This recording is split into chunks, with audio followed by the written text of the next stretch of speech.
Hello, everyone. Welcome to our August AuthorConnect Chat. I'm Michelle, the Chief of Staff at BookPal, and we're a bookseller with a mission to inspire continuous growth and learning using the transformative power of books. And I'm very grateful to be chatting today with Alden Mills, author of Unstoppable Teams. Alden is a 3-time Navy SEALs platoon commander, and he's the CEO of Perfect Fitness, one of the fastest growing companies in America. He's also a longtime entrepreneur with over 40 patents and has had over 25 years of experience working on high performance leadership, sales, and team building. In fact, his book was recently listed by a Forbes columnist as one of the best leadership books of 2019.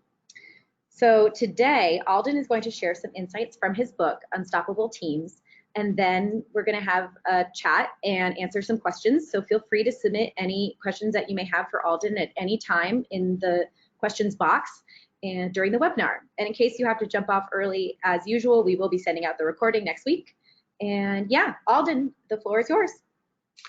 Thank you, Michelle, and hello everybody out there. So today we're going to be talking about the new book that came out 4 months ago called Unstoppable Teams, the 4 Essential Actions of High Performance Leadership. And before we go into this, and I'll go for about 15, 20 minutes or so, the book is very dense and it covers what I consider these 3 different layers of leadership. But I want to bring up a specific point about teams in general. A lot of people use the word teams so ubiquitously today that they have forgotten the distinction between a club, a group, or truly a high-performing team.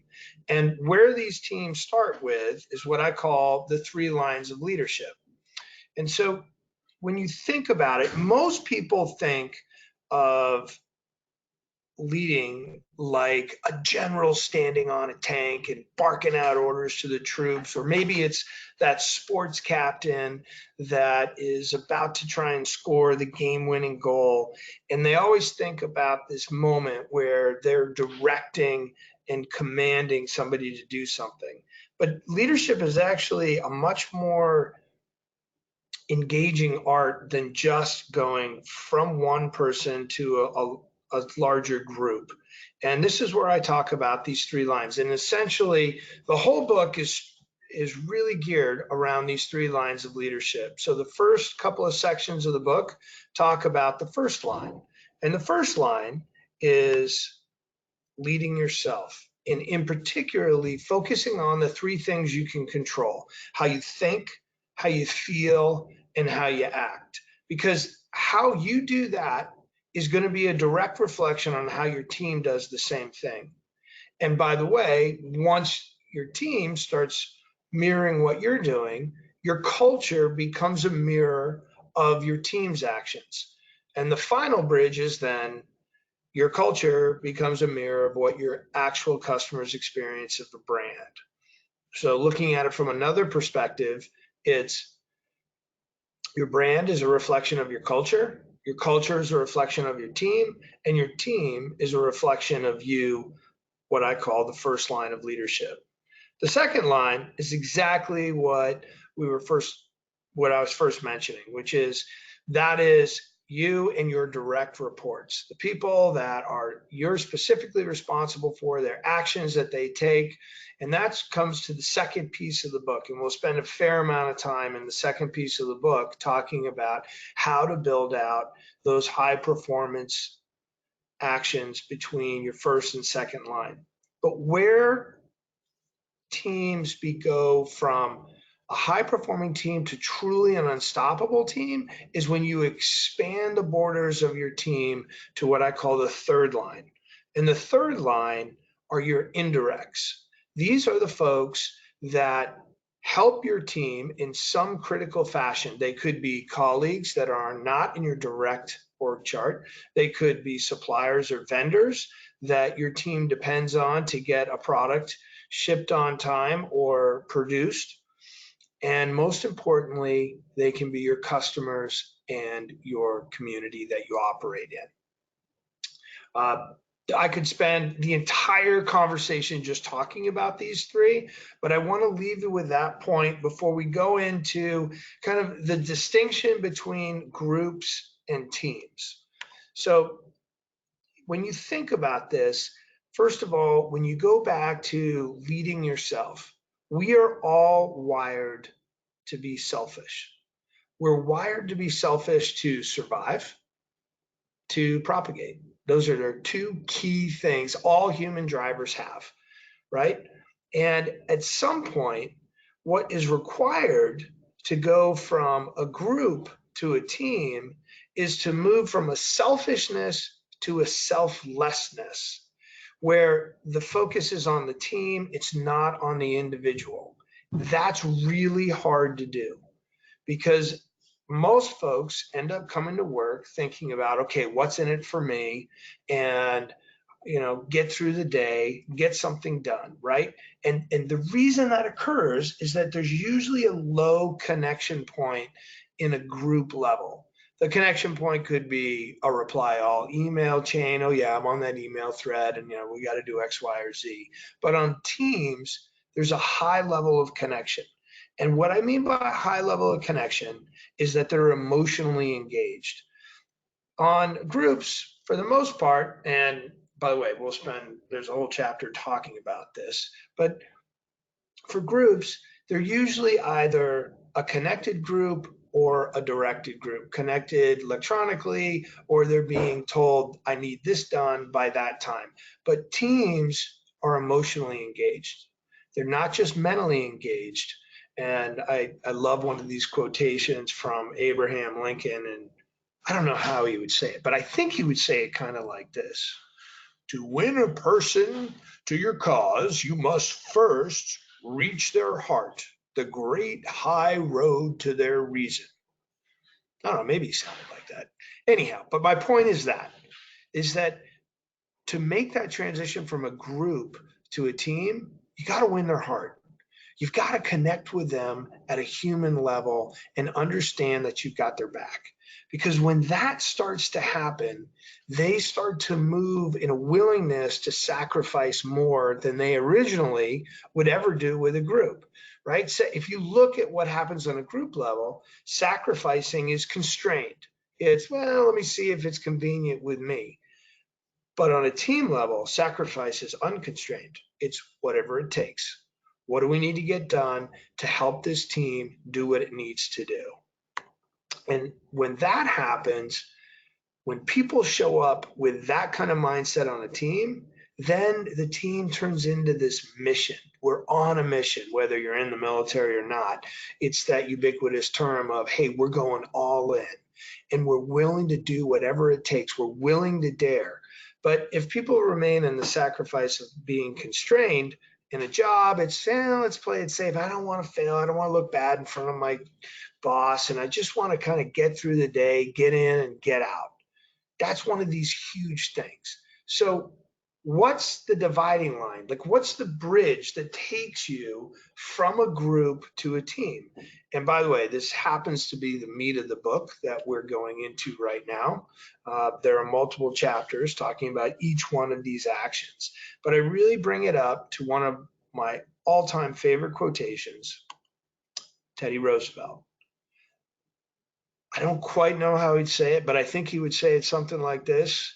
No one cares how much you know until they know how much you care. And that's what it's all about. It really is about care. If you think about care and how important it is in the overall human emotions, it is the foundation for our most powerful emotion, love.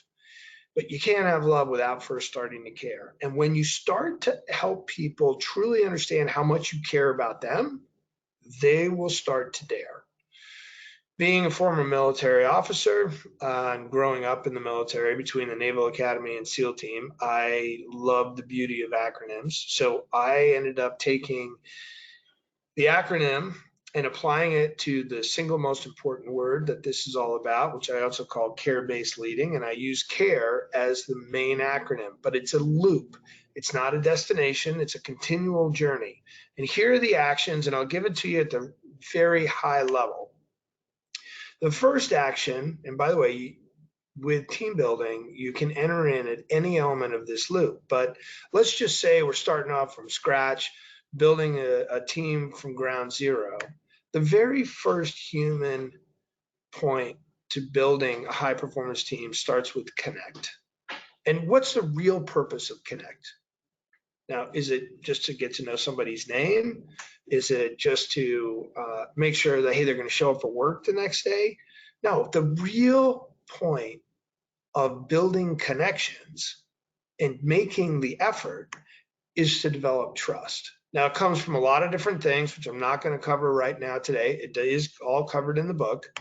But the key components of that are, one, how you communicate, your overall credibility, and your overall commitment. Now, there are baselines of each of those that are musts in building trust. But once you have trust, you then move to the next phase of team building, which is achieving. Now, if you have a team, there's only one reason to have a team, and that's to get something done. It's to build something. It's to go somewhere. It's to accomplish something. The real point of achieving is setting direction. And there are a bunch of different things that happen when you go after some big, hairy, audacious goal. And I listed just a couple of these elements here. But for the most part, once you get to these two, connect and achieve, it's usually where most managers stop. Leaders, however, move from connect and achieve and going from a group level into a team level. And that starts with this action right here, respect.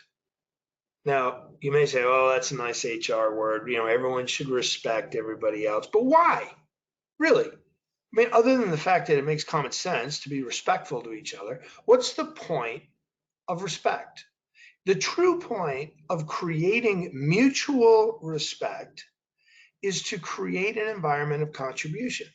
An environment of contribution where anyone on that team would be willing to raise their hand and say, I think I have a better way, or, oh, I've got an idea. The courage to do that, the willingness to go above and beyond and think outside the box to come up with the idea, that's the whole idea behind building out mutual respect. And mutual respect is based on a series of different elements that, again, all covered in the book. But from respect leads you to completing the loop. And in completing the loop is a single most important final bridge, and that's empowering. You see, once people feel empowered, then you've built owners, and they have ownership, and they'll be thinking about this day and night. And that happens through constant caretaking, through educating and enabling and engaging them to be successful.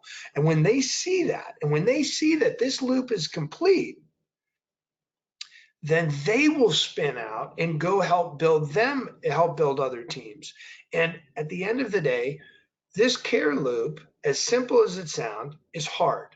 And it's hard because ego, insecurity, pride get in the way of literally giving away the power of the leader to their teammates. That's what empowering is all about. It's not hoarding the leadership or the power. It's empowering them to be successful. But when they find out how much you care about them and how much you're willing to empower them to be successful, that's the magic. That's where they'll start to dare for you and go way beyond what you ever thought was possible and they ever thought they were capable of. Now, these are the 4 key actions. And then these 4 key actions, which happen between the first and the second line, get expanded when you go into the third line, those indirects. You can use the C.A.R.E loop for building an internal team, but also your external team. The external team that is made up of these 3 C's. And this may seem obvious that, yes, okay, well, I want to get the customer, but you don't just want the customer to sell them something. You want the customer to be on your team. You want them to have ownership in what you're doing and your brand. The most successful brands have the customers on their team. And not only that, they're contributors. They're contributors, whether you're in manufacturing space, you're in the healthcare space, the technology space. There are all kinds of key contributors that are a part of helping your team, your brand succeed. And the final piece is your community. Once you reach out and truly give without expectation to return in your community, the more that community will not let you fail. Again, a lot covered here in a very short period of time, but I'd like to leave you with one little story. I tell a lot of stories throughout the book. I'm mostly a storyteller. I don't really think of myself as a writer as much. Some of the stories are personal ones from when I was on a sport team or when I was in the Navy or leading a company, or importantly, leading different community action groups within my community. We support our schools quite a bit, our public schools. But all team building, as much as you'd love to have the perfect formula, and this is as close to a perfect formula as I've ever seen, still won't be perfect. It won't work for you unless you do this. And this is the story I want to tell you. My single most terrifying moment in Navy SEAL training, which was jumping out of a military free fall airplane. So a military free fall, you have to pack your own parachute. And by the way, the screen is intentionally black. So hopefully you're just focused on me. And on this particular case, beforehand, I had done lots of different jumping, but I had been jumping on static line where someone else, a professional, packed my parachute. On military free fall, you have to pack your own parachute, you have to jump out of the airplane on your own, and you have to pull the parachute on your own. And I was really nervous about this because I was the person at the Naval Academy who failed almost every room inspection because I never could seem to get the quarter to bounce on my bed the correct way. I couldn't fold my socks right, my underwear, my towels, everything was always a mismatch. And so now I'm nervous about doing these 15 folds in this parachute because my life depends on it. So here I am. It's 4:30 in the morning. It's Yuma, Arizona. You're watching the sun come up. You're at 13,000 feet, waiting to do my first jump. And I'm in this Clydesdale division, which means you're in the over 220 club.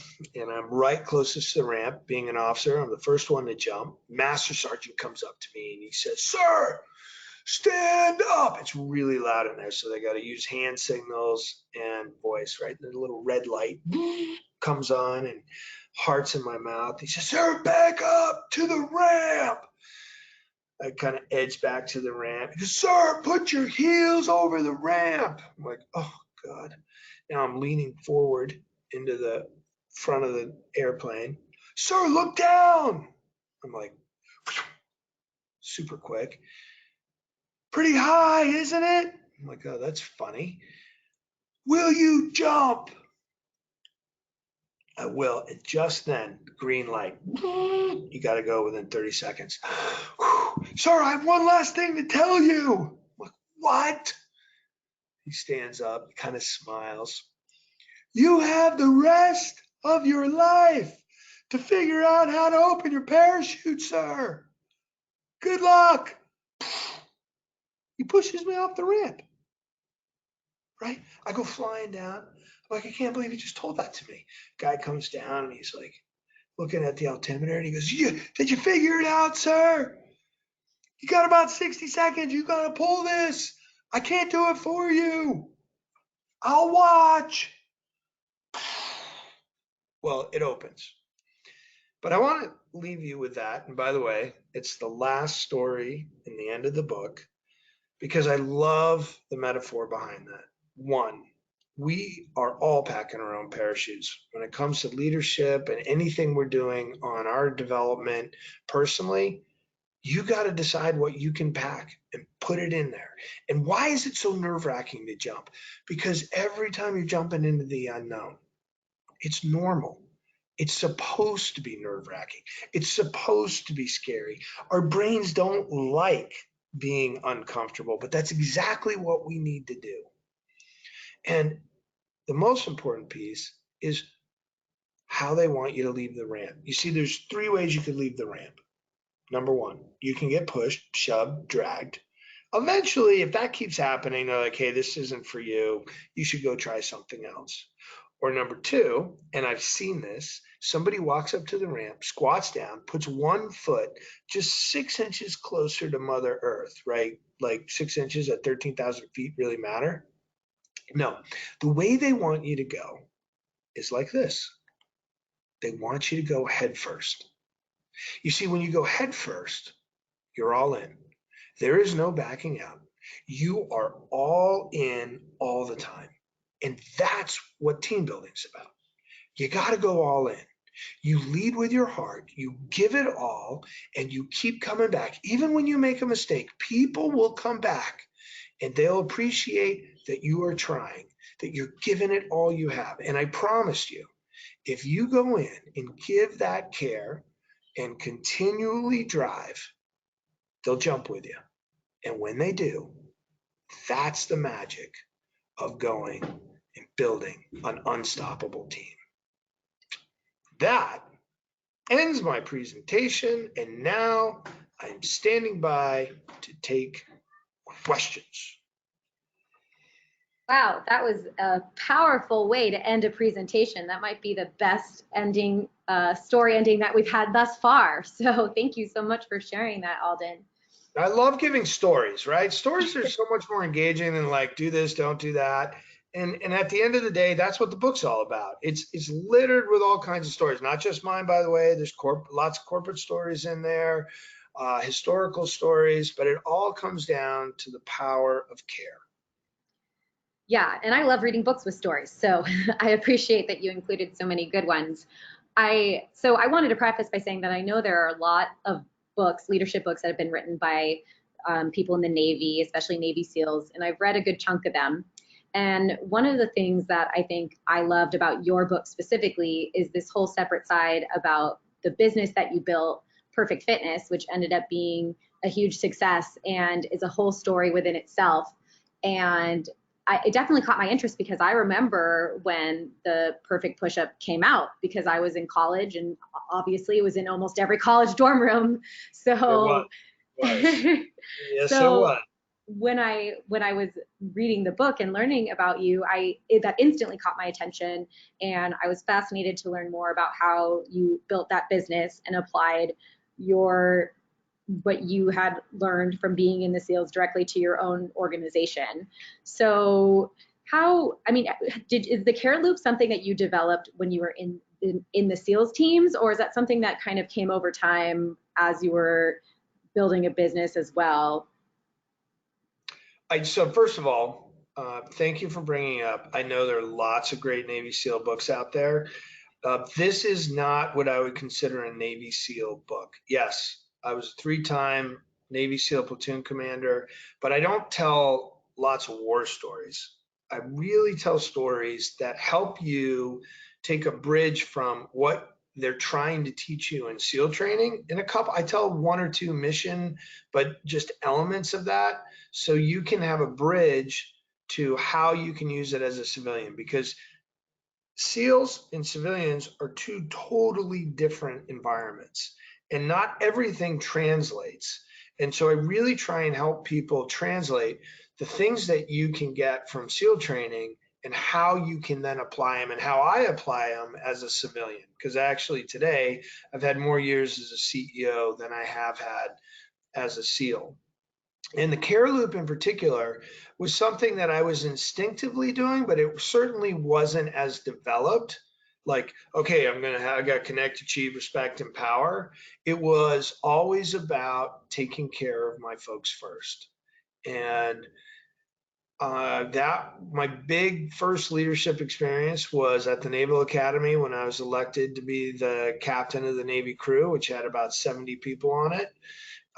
And then every single event thereafter, I became more and more interested in not the people serving me, but me serving them and flipping the paradigm upside down.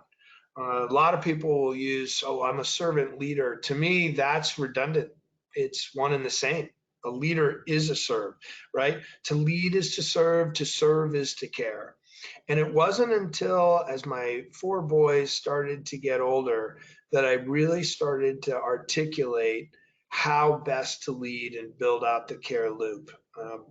Like the book before this, Be Unstoppable, both of them I've really written for my 4 boys, and was so pleased to find that people were like, oh, this is great for my company. I can use this. And, having done lots of seminars with them, it's fun to see it actually be really helpful to people. Yeah, I definitely noticed that about your book in particular, about the different experiences that you mentioned that were more about your experience post-SEAL. And I think that learning about some of the things that you struggled with in your own business and then also sharing what's happened with other businesses was just very vulnerable, and it made it very meaningful. Actually, so you mentioned one of the techniques that leaders can use, the breathe, ask, and repeat technique when hearing bad news or there's a sense of feeling in the air. And how is that something that leaders can implement, or like when would be a situation when they should use that technique? Well, first of all, and this is in the book, one of my commanding officers, my first one, I love this man. He was really a philosopher, and he'd tell me a couple different things. One, Alden, only ever be as tough as the situation dictates. Number 2, it's never as good or as bad as first reported. So when you first take that philosophy on that second point, it's never as good or as bad as first reported. One of the marquee elements that can do a lot of damage to a leader is how you handle negative news. Do you fly off the handle? Do you look to blame someone immediately? Or do you just take a breath? Okay, how did this happen? Why did it happen? What can we do about it? And what are they going to do about it? And when you take that and you're consistent with your responses like that, no matter how bad the news is, guess what will happen? People will willingly share the bad news. And by the way, that is so important. I want the bad news before I get the good news. There's so many people that are scared to give the bad news that by the time you actually get to it, you could have done something about it. They've hidden it somewhere, and it comes to bite you. So you can use the breathe, calm, repeat, and ask the question anytime they're like, okay, what's the situation? What happened? Why did it happen? And what are we going to do about it? Yeah, I really liked the example that you gave specifically for the hospital and how they developed a culture of reporting mistakes and actually encouraging and rewarding employees for reporting mistakes so that they would reduce the stigma of it and then be able to reduce the number of mistakes that are made by acknowledging them. So I thought that was a really good example. Michelle, I actually speak to a lot of healthcare companies and hospitals in particular and associations. And that particular example is from a marquee hospital called Boston Children's Hospital. And it is critical. And what did they do? They switched the focus from not just primary caregiving, but caretaking of everybody on the team. And once everybody on the team knew that the hospital was looking out for their best interests, then people were more willing to say, oh, it was during this point in the procedure that we made a mistake, and I made it, and here's why I made it. Because how are you going to be able to reduce preventable harm if people aren't self-acknowledging their mistakes? That's really hard, right? Raising your hand and said, oh, that was me who made the mistake. And they actually celebrate that. Like, that is a very high performing team. Yeah, and it's obvious. I think one of the key components of that you mentioned is trust. And how I think that, there's a quote that you mentioned, fear fills the void when we're confronted by the unknown. And obviously that's something that something that leaders face when trying to lead a team, is to get them to trust them. So what are some ways in which they can establish that trust and sort of overcome the fear of tackling the unknown, or what you call the over-the-top goal? So here are a few things about building trust, and people totally forget about them, and they're not complicated. And you'll hear a story in there. It ain't complicated, it's just hard, from one of the instructors in our early SEAL training days. And here's what's not complicated. First, how do we build a connection to begin with? We do it with communication. How is communication broken down? It's broken down into nonverbal and verbal. Do people know that the nonverbal is the single biggest element of communicating? 57% of nonverbal communication is just in your body language. Another 37% is in your tone. The final couple percentage points are in the words you use. But yet more and more, people aren't even doing the video like we're doing on this. They're just sending out an email. Tone gets misinterpreted on email, exclamation points, oh my gosh, they're mad at me, or this, that, or the other thing. And not only that, I throw out some scenes. So you're in an office space. Somebody comes into your office, has a question for you, wants to talk to you about something. Do you look up at them? Do you acknowledge they've entered into your office? Do you actually get out from behind your desk and come greet them? Or do you just keep your head down, stay focused on what you're doing, and say, yeah, what do you want? Better yet, do you go to their desk, and when you're at their desk, do you hover over them like you're the Lord and they're the vassal? Or do you squat down and take a knee and get eye level? Even better, get a little lower than them. What is that all showing?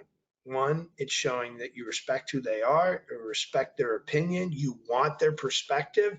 All of those things, if you're done consistently, build up trust and a rapport with people to say, okay, I'm going to trust this person because I know how they respond in good times and in bad.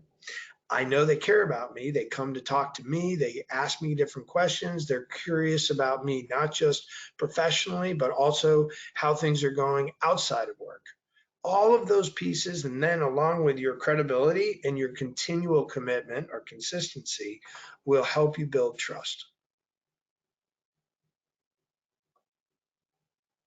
All right, and that I think that going off of the communication point, you talk a lot about recognition in the book, and about how recognition is a way for team members to engage and to feel empowered.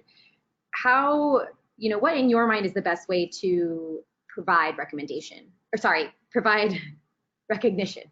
Recognition. One of the first ones is being vulnerable. Let's be brutally honest. We are not perfect. No one's perfect. Not only that, we are built imperfect for a reason. We need each other. We're actually tribal animals. We want to tribe up. We want to team up with other people. But the key thing that is that friction point when we start to team up is we start thinking we're the hero in every single movie we star in, when the fact of the matter is, at best, we might be a hero in one little particular area that we're really good at. And I talk about finding our superpower. And when you can start to think of people almost like these puzzle pieces, and that everybody's got something great to contribute, and call out the fact right out of the gate, hey, I am terrible at this particular area, and you are a star here. If you were to say just those in front of a team and you're the quote unquote boss, do you know how that makes somebody feel? It's not calling out that they're the employee of the month. It's acknowledging someone's great at something, someone that's way better at something than you. That vulnerability is one of the key, easy things any leader can do any day of the week when they're communicating with their team. Yeah, I think that that concept reminds me a lot of the Gallup's Strengths Finders assessment, and how rather than fixating on trying to improve your weaknesses, identify what your strengths are and really leverage that within your team members, so that if you know that one isn't particularly a strength of yours, to seek that out in a team member to help support you. And so obviously that's been something that we we've used strengths finders for quite some time and find that to be a very successful way to engage the different skills of the team. Mm-hmm. Agreed. So, so on the flip side, with feedback, how do you help people to see that clear and direct constructive feedback is essential to growth and development? And what's your advice for helping a new team leader or manager prepare to receive and act on feedback? First and foremost, I do not come at them aggressively. You know, you really have to be gentle because it's gonna be a little bruising on the ego on that. But I always come at it with a kind of friendly rapport, not a critical, you did this wrong, you did this wrong, you did this wrong. I always start with a positive, hey, let's talk about some of these areas that we can get better at. And here's where it's just so, and I always talk about how much I appreciate the different things they deal with. And that involves empathy. When you can empathize with their challenge, because many times they'll come back to you and say, and they'll give me an excuse. Well, the reason I did it that way is because of this, this, or this. But once you can get them to see it objectively from multiple different points of view and show it to them and know that you're on their side. And the reason they're going to know you're on your side is that you've been following the care loop. They know that you care for them. They know that your best interests are helping them succeed, and being able to show them something that they may be invisible to them. In the end of the day, they'll become more appreciative of it. Yeah, absolutely, because it's our actions that speak louder than words. And I really like that you mentioned how with the care loop already in place, that makes people much more receptive to accepting and acting on feedback. So one of the things that I really liked about the book that you mentioned is this over-the-top goal. Can you explain and describe the difference between a SMART goal and an over-the-top goal? So to me, a SMART goal, and SMART has been used in lots of different ways, but one of the key things about SMART goals are they're measurable and there's a defined timeline. To me, those are much more on a quarter-to-quarter basis. That's something like, okay, we're going from point A, we're going to point B. This over the top or over the horizon goals that are so far beyond, you're like, I'm not 100% sure how we're going to do it. You know, I've had goals that have been like raising a $30 million bond for our school. I had no idea how we were going to do that. But when you bring people together and say, okay, we've got this huge goal and this is what's got to have happen. This is where we want to get to. And you know the deadline's way out there in the future. A whole series of other things have to come into play. And those other things are contribution from everybody else on your team. SMART goals are very well defined. Over the horizon or over the top, they are so beyond, like putting somebody on the moon. I use that example on there. And how many different other key goals that had to get done before they could actually put people on the moon. These are the kinds of things that unstoppable teams are great at, because it requires all three levels of leadership, not just you, not just your directs, but a whole series of indirects. You know, when they put someone on the moon, they needed over 400,000 contractors, vendors, all different types of academics to come together to help figure out all these problems. Most people aren't going to be trying to put anybody on the moon. I get that. But when you look at change and trying to adapt to the fast pace of what's happening today, a lot of those things are going to feel like being put on the moon. And that's why you need to take an unstoppable team approach.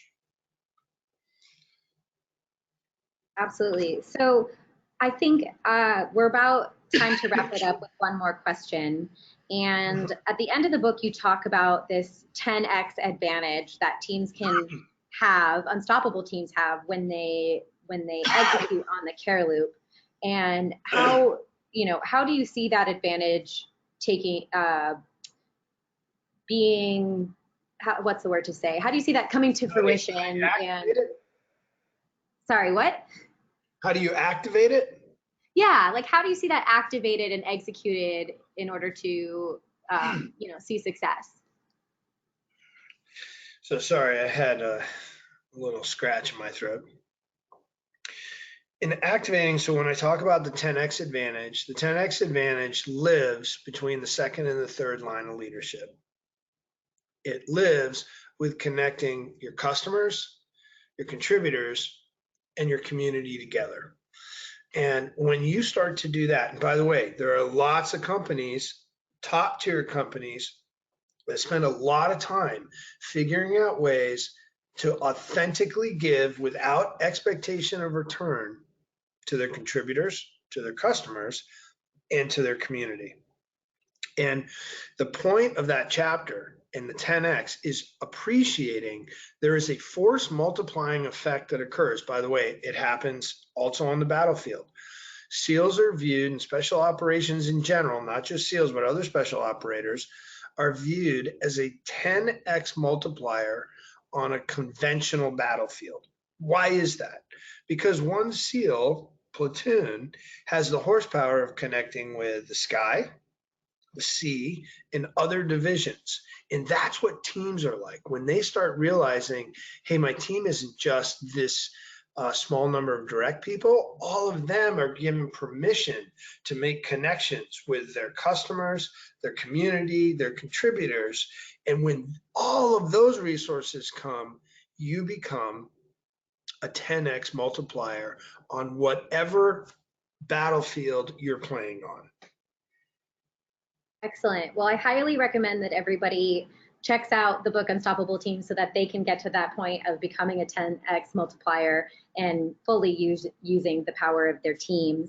And actually, I just wanted to point out that I was looking through my notes. It's over the horizon goal, not over the top goal. So the OTH goal. I was going with it, whatever you wanted to do, over the top. It's over the top to achieve the over horizon, but I use the metaphor of over the horizon because you can't see, it's hard to see over the horizon, obviously. Right. Like a person, what was it? A person that's 6 feet tall can only see however many miles. They can only see about 3 miles in front. And so I walk them through, how do you change your perspective? Well, you have to go up, and then what you really want to be doing is standing on everybody else's shoulders, or help them stand on your shoulders to see further and understand what's going to require to go past the horizon. Awesome. All right. Well, we'll leave you guys with that. Thank you so much, Alden, for speaking with us today. And as a reminder, we will be sending out a recording of the book next week. And you can visit our website at book-pal.com/unstoppable-teams to purchase this book for your organization. Or you can send me an email directly at michelle@book-pal.com to learn more. And you can visit our website right there to see our lineup for the rest of 2019. Our next chat is September 19th, and we're chatting with Kevin Cruz, the author of Great Leaders Have No Rules. So thank you, everybody, for attending, and thank you, Alden, for joining us. You're welcome. Have a great day, everybody. Hope to hear from you.